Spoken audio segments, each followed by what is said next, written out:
4, donde nos vamos a enfocar principalmente en este recorrido donde estamos describiendo el sistema nervioso central. Nos vamos a enfocar en corteza cerebral y a partir de ahí en los hemisferios y en las funciones y los síndromes lobares. Vamos a estar hablando de los lóbulos de la corteza y sus características. Antes que eso, necesito mencionar, gracias a un compañero de usted en el foro de la clase 3, me hizo una observación totalmente pertinente. Necesito aclarar algo. En el video 2 de la clase 3, más o menos en el minuto 25, donde les comentaba sobre las astas de la médula, estábamos hablando del asta posterior y el asta anterior, estábamos hablando del esquema del arco reflejo. Cometí un involuntario error que por suerte el compañero de ustedes que me lo hizo notar fue por lo menos la única persona que lo expresó, y me parece muy bien la lectura atenta y también el que se animen a intervenir y a debatir. Voy a corregir ese error y les voy a decir exactamente cómo es la manera correcta de decirlo. Y se trata que por el asta posterior de la médula se llegan las neuronas somatosensitivas o aferentes que a través de una interneurona o directamente se van a conectar con una neurona somatomotora eferente que va a salir, porque es eferente, decimos salir, por el asta anterior. Entonces, las neuronas somatosensitivas aferentes que transmiten información somatosensitiva hacia el sistema nervioso central, desde la periferia hacia el sistema nervioso central, por eso aferentes, se conectan por el asta posterior, y las neuronas con neuronas somatomotoras que salen de manera eferente porque van a ejecutar una acción por el asta anterior. Espero haber corregido el error de esta manera. No quiero mencionarlo de la otra manera, se los menciono de esta manera, que es como lo tienen que recordar. Bien. ¿Qué más? Otra cosa respecto a esto. El hecho de trabajar de manera online, creo que el estar conectados más con el celular o con una notebook o incluso con una PC, creo que los puede tentar más a ser más curiosos, ¿sí? Seguir buscando en internet si hay algo que no entienden, por supuesto preguntar en los foros, por supuesto, pero también seguir buscando y tener lo que se llama el conocimiento crítico, ¿sí? Poder aprender de manera crítica. ¿Qué quiere decir? Esto que me están diciendo, ¿es así? ¿No es así? ¿Cómo lo corroboro? Tengo una duda respecto a esto. Puedo preguntar, también puedo buscar en internet. La posibilidad de buscar en internet realmente hace que el conocimiento esté mucho más democratizado y se pueda acceder muy fácilmente. Lo único que hay que tener en cuenta es el criterio de validez de ese conocimiento, que no es un tema menor, pero realmente hay muchas posibilidades de ser curioso y yo los invito a ser curiosos. Vamos con la clase. Y antes de la clase, qué histérico, ¿no? Les muestro la clase, no les muestro la clase, bueno, pero es algo que me olvidé que ya estaba puesto en esta clase y realmente me parece interesante compartirlo con ustedes. Esto es algo que no está en el libro, es un bonus track, aprovechenlo. Es sí un esquema donde se resumen muchos de los contenidos que hemos venido viendo principalmente en la clase número 3. ¿Y qué les quiero decir con este esquema? Estamos hablando que desde el nacimiento nacemos en una situación de prematuración desde el punto de vista del sistema nervioso central. El sistema nervioso central no es del todo maduro porque no está mielinizado y porque no se han puesto en juego ni se han desplegado suficientemente la arborización dendrítica. Por lo tanto, el bebé nace en una situación de vulnerabilidad, nace totalmente dependiente de un otro significativo que en general es la madre. A partir de ahí, ¿qué es lo que comienza a pasar? El niño, la niña, nace con un repertorio primitivo de acciones, lo llamamos así, el repertorio primitivo de acciones. ¿Qué quiere decir? Los reflejos arcaicos de los que hablamos la clase pasada y el tono muscular son la base neurofuncional a partir de la cual se va a desarrollar la maduración neuromotriz y neuroperceptiva. ¿Cómo se desarrolla esta maduración? Con la concurrencia de otros significativos que aportan el lenguaje, el cuidado, los estímulos y el amor. Y desde el punto de vista, si se quiere, material, en cierta medida, o físico, mejor dicho,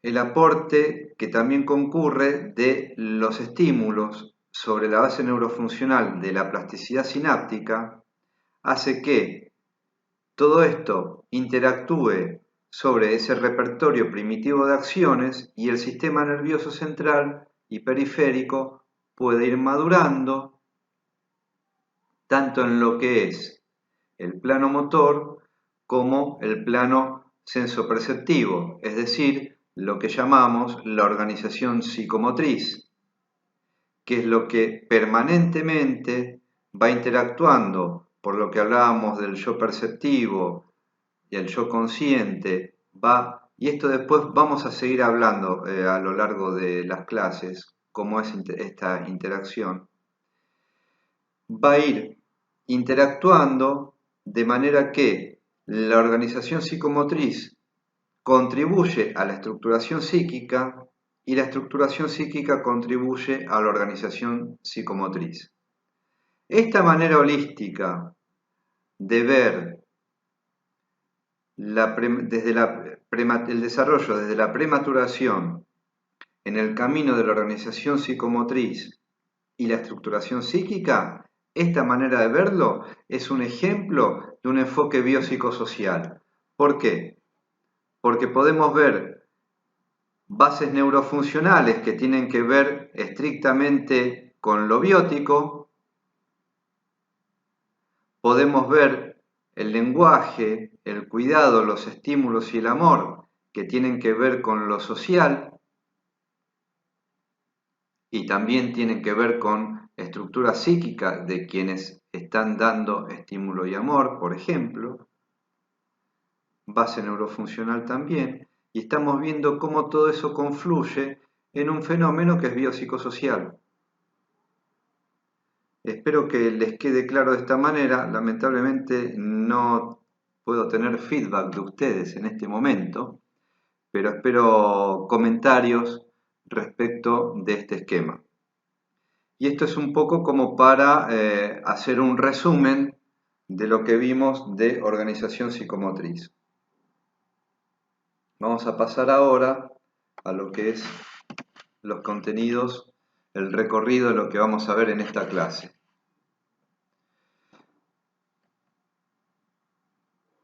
Los conceptos clave, como siempre, como siempre lo van a ver y soy fanático en esto, es biopsicosocial y plasticidad sináptica. ¿Por qué son conceptos clave? No porque los vamos a ver desarrollados de vuelta, sino porque es bueno que los tengan presente nuevamente en esta clase y en todas las clases. Así que se lo sigo machacando, es así, de pesado nomás.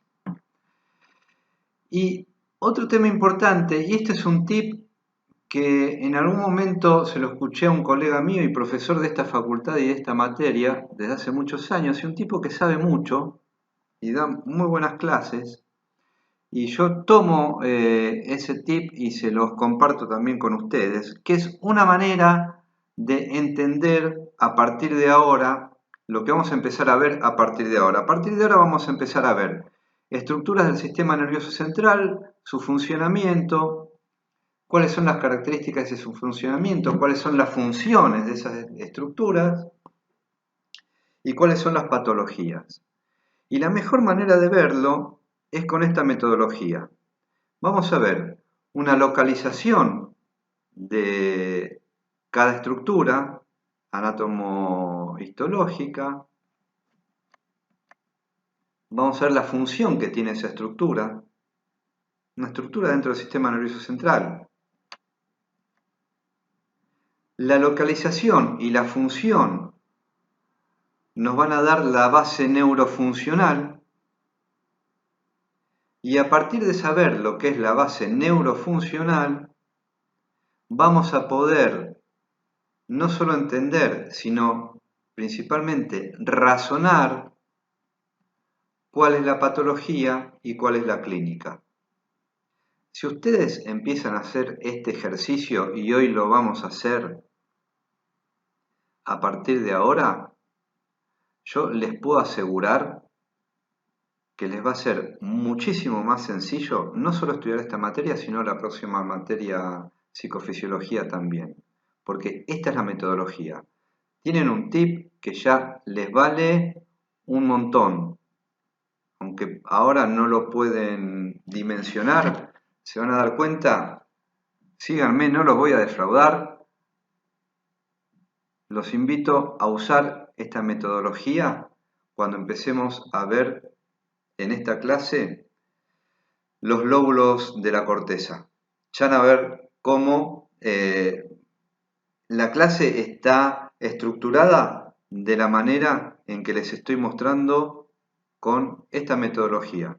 Localización, función, base neurofuncional, clínica, patología. Bien.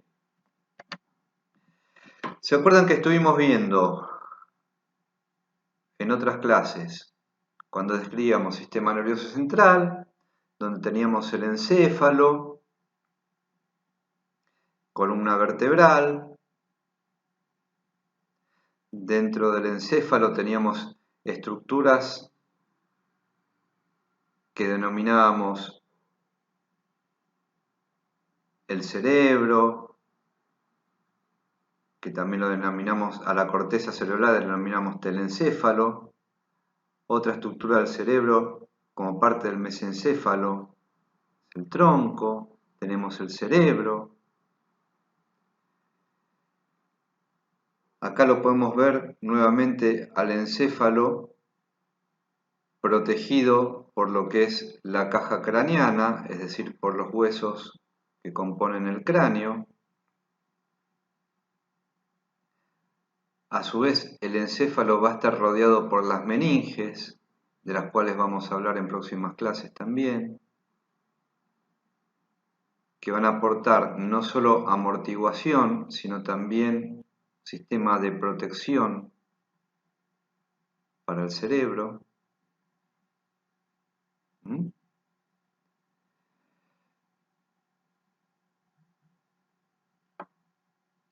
Y vamos a ver algunas estructuras. Vamos a ver la corteza, compuesta principalmente por sustancia gris. Vamos a ver otras estructuras como el tálamo, el hipotálamo, les decía el cerebelo, el mesencéfalo, la protuberancia y el bulbo, cada uno con diferentes funciones. Hoy nos vamos a enfocar principalmente en lo que es la parte más desarrollada desde el punto de vista evolutivo, es decir, la parte más evolucionada en los mamíferos, principalmente en el ser humano, pero también en algunos primates, en el delfín y en las ballenas, que es la corteza cerebral, que es la capa más exterior, evolucionada a partir del telencéfalo del cerebro, y que es la que está encargada de las funciones cerebrales superiores. Esa corteza, como les decía, o neocórtex, está originada en el telencéfalo, que ya lo vimos las clases pasadas y ahora se los voy a recordar en un próximo slide. Ese neocórtex está principalmente constituido por lo que llamamos sustancia gris, es decir, por cuerpos neuronales. Y está plegada ¿por qué?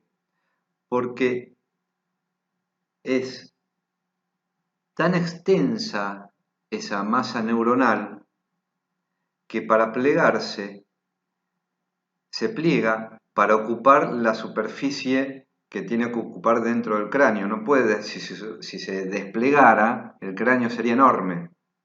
Se pliega y hace esas circunvoluciones para ocupar menos lugar. ¿Sí? Es decir, en este espacio hay mucha más superficie que si esta circunvolución estuviera totalmente estirada, para decirlo rápido. ¿Sí? Las circunvoluciones están separadas por surcos. Hay surcos mucho más profundos que se denominan cisuras y que separan lóbulos. Tenemos la cisura de Rolando, que separa el lóbulo frontal del lóbulo parietal. Por delante del lóbulo frontal tenemos el lóbulo prefrontal, donde no hay cisura, pero existe el lóbulo prefrontal. Acá en este dibujo no está. Tenemos la cisura de Silvio, que separa el lóbulo frontal y el parietal del lóbulo temporal, y la cisura calcarina, que separa el lóbulo parietal del lóbulo occipital. Por debajo de la corteza podemos ver el cerebelo, perdón,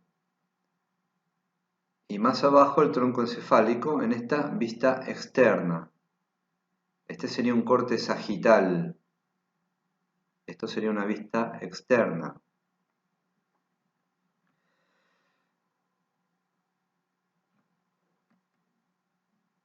¿Se acuerdan cuando hablábamos de el tubo neural que se iba plegando, que el periodo de las cinco vesículas?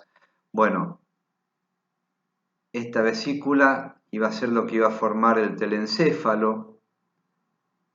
Es el telencéfalo que es lo que va a formar en su maduración la corteza del encéfalo,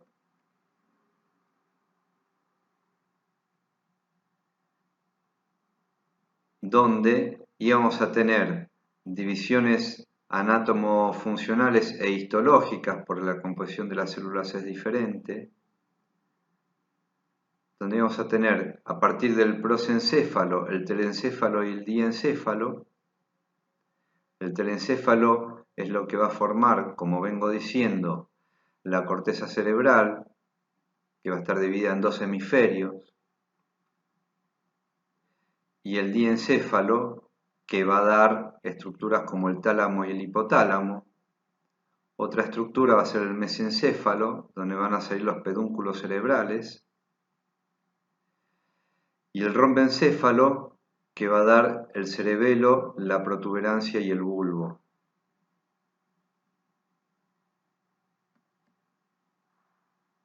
Donde acá sigue madurando como lo veíamos en la clase anterior, en la clase 2, perdón. Acá lo podemos ver de una manera un poco más clara, si se quiere. Esto está también, esta lámina, no me acuerdo si la incluí a partir del material de la cátedra o de otro material que yo tenía, pero acá podemos ver un corte sagital también, donde se pueden apreciar la sustancia gris o corteza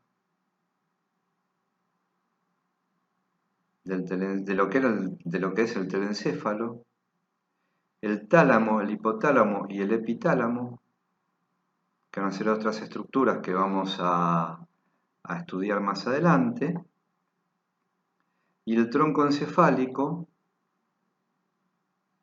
donde distinguimos el mesencéfalo, la protuberancia y el bulbo.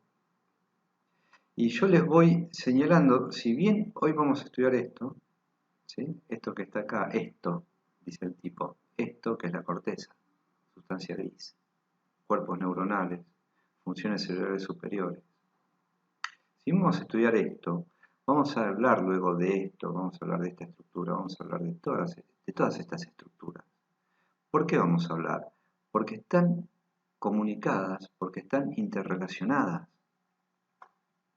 Entonces, yo se las voy presentando, porque ahora se las presento, ustedes van a saber y van a ver y van a tener que ir a verlas en los materiales que tienen y van a tener que recordarlas cuando hablemos de todo el desarrollo que vamos a hablar. ¿Qué tenemos en el telencéfalo? De vuelta voy retrocediendo para que recuerden lo que era telencéfalo,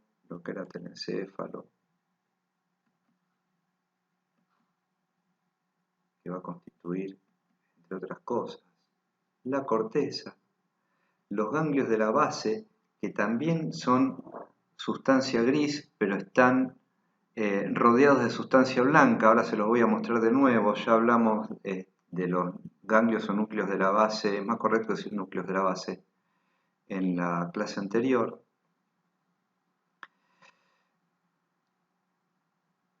También la estructura que en su momento es el telencéfalo va a constituir en su maduración y diferenciación la amígdala y el hipocampo. La amígdala va dentro del sistema límbico, va a ser responsable de gran parte de lo que es el procesamiento de la emoción, y el hipocampo la memoria y el aprendizaje. Todo esto es sustancia gris, ¿sí? Todo esto que estamos viendo acá, que viene del telencéfalo, es sustancia gris. Nada más que la corteza es toda sustancia gris en la parte más exterior del cerebro, y estas estructuras, como los núcleos de la base y estas estructuras límbicas, están rodeadas de sustancia blanca.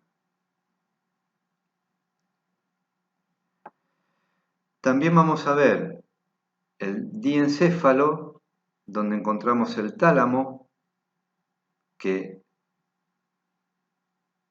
tiene que ver con la integración sensitiva y motora, recibe información que transmite hacia corteza, donde es procesada esa información, tanto sensitiva como motora. El hipotálamo, que participa en las funciones del sistema nervioso autónomo y participa en las funciones del sistema endocrino. El epitálamo, que es parte del sistema límbico, que tiene que ver con el procesamiento emocional. El subtálamo, integración y función motora. Y de vuelta, parte de algunas estructuras de los núcleos de la base provienen del diencéfalo y son también sustancia gris. Lo van a seguir viendo y lo van a ver tanto en el despliegue que vamos a dar en las diferentes clases como en en las ilustraciones de los materiales que les presentamos en el aula virtual. Es muy importante que lo empiecen a ver esto y que lo estudien, está descrito en el libro y pueden hacer un macheo entre lo que yo les estoy contando ahora y las ilustraciones que van a ver. Es más, ponen pausa en el video y listo. Es importante que se vayan familiarizando con esto. Algunos deben estar puteando, ¿qué es lo que tengo que estar viendo acá? Yo quiero estudiar psicología, no anatomía. Bueno, es parte de la materia y en algún momento lo van a agradecer, así como yo agradecí estudiar latín en su momento. No les voy a enseñar latín, no se preocupen. Bien. En el mesencéfalo, que era otra de las estructuras que les señalé en su momento, vamos a encontrar otras estructuras como los colículos inferiores y los superiores, que se van a relacionar con las funciones auditivas y visual. Y el núcleo rojo, la sustancia negra, que tienen que ver con, que son parte de los núcleos de la base, que tienen que ver con los movimientos voluntarios, es decir, funciones motoras, es decir, organización psicomotriz. La formación reticular, que tiene que ver con el estado de vigilia y sueño y el estado de alerta. Lo vamos a ver cuando estudiemos sueño en la clase que viene, en la materia que viene.